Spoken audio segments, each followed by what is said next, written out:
we're thinking about tax prep and how to avoid April stress, some things that we can be doing now to prepare for that is to start collecting the documents that we'll need to file our taxes. So that's going to look like any 1099s that we may need to collect from our different investment accounts, maybe 5498 forms that show our contributions into our retirement plans, looking for our W-2s, right? Any of those statements that we usually need to bring to our tax advisor or for us to help file our own taxes, those are the things that we want to start to collect, put them in a file in one place for you, any family members that are dependents of yours, and make sure that you have everything ready to go.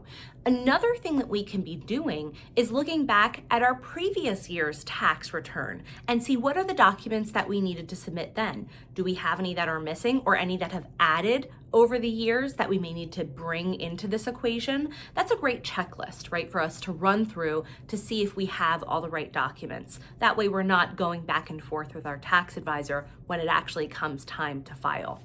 Another thing to think about so that we're not rushing at the last minute is, do we want to make any contributions into our traditional IRAs or Roth IRAs that are outside of our employer plan?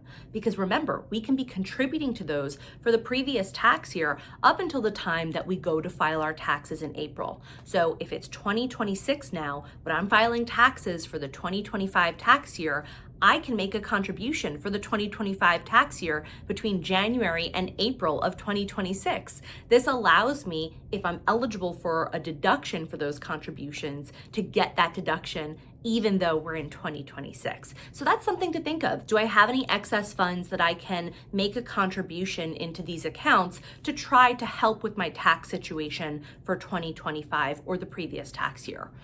Now, you should always speak with a tax advisor when you're going through this because not all people will get a deduction for those things. It doesn't mean that we shouldn't make these additional retirement contributions to help us for our retirement time, but it's something that we do want to think of, will I get that deduction for this contribution or not?